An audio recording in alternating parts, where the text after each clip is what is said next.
Hello students, welcome to online classes conducted by Vivekanand Senior Secondary School, Bani. This is Vikram. Today we will discuss the questions of your first lesson, the last lesson. First question is, give a character sketch of M. Hamel on the basis of the story, the last lesson. तो M. Hamel का चरित्र चित्रण करना है.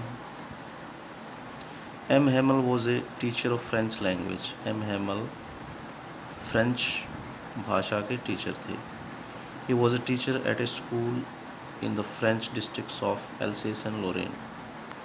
तो वो कहाँ पर टीचर थे?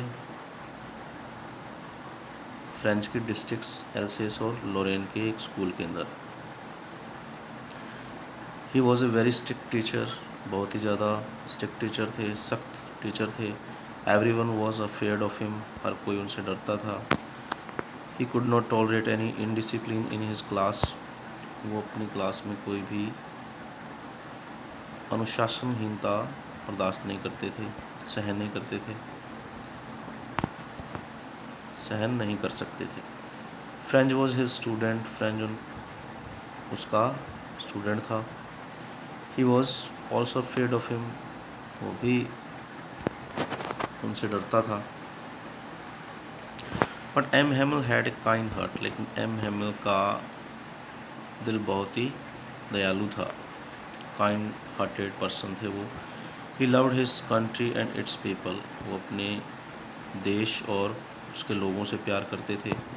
When the order from Berlin came, जब बर्लिन से ऑर्डर आया, he became sad. वो उदास हो गए. He became extra soft and gentle. वो और ज़्यादा सॉफ्ट हो गए, जेंटल, कोमल स्वभाव वाले हो गए towards his students, अपने छात्रों के प्रति.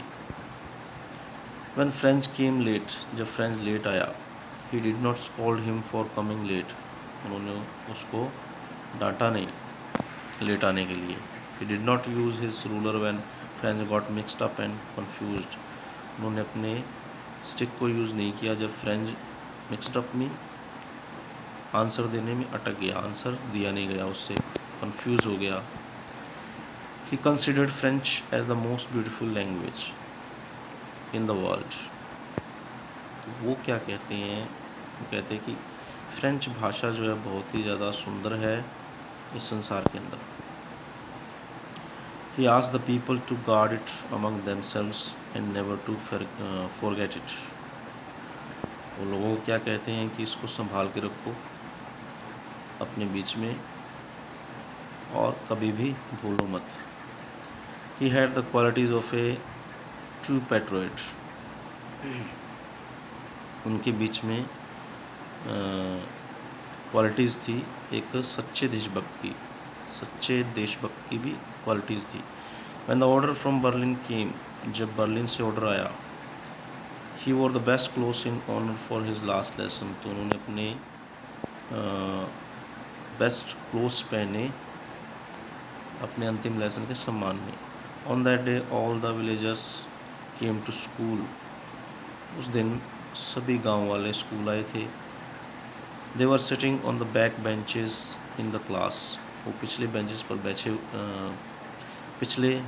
पर बैठे हुए थे क्लास के अंदर. They wanted to thank the teacher for his 40 years long services. तो वो धन्यवाद देना चाहते थे टीचर को उसकी 40 साल की सर्विस के लिए, लंबी सर्विस, लंबे टाइम तक पढ़ाया था वहाँ पर उन्होंने.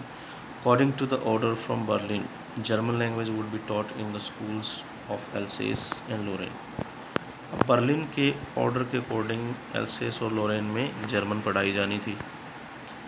He had to leave the school. उनको स्कूल छोड़ के जाना था. In the end he was overwhelmed with emotions. तो अंत में वो बहुत ही ज़्यादा भावुक थे. He wanted to say something but some sentiments choked his voice. कुछ कहना चाहते थे लेकिन सेंटिमेंट्स भावुक हो गए और कह ना पाए. He picked up chalk and wrote Vive la France. उन्होंने चौक उठाया और लिख दिया Vive la France, फ्रांस जिंदाबाद. ऑन द ब्लैक बोर्ड, तो ब्लैक बोर्ड पर उन्होंने ये लिखा. Okay students, the rest questions we will discuss tomorrow. I think you have understood it, and on the basis of these questions you will understand the rest questions. Thanks and have a good day.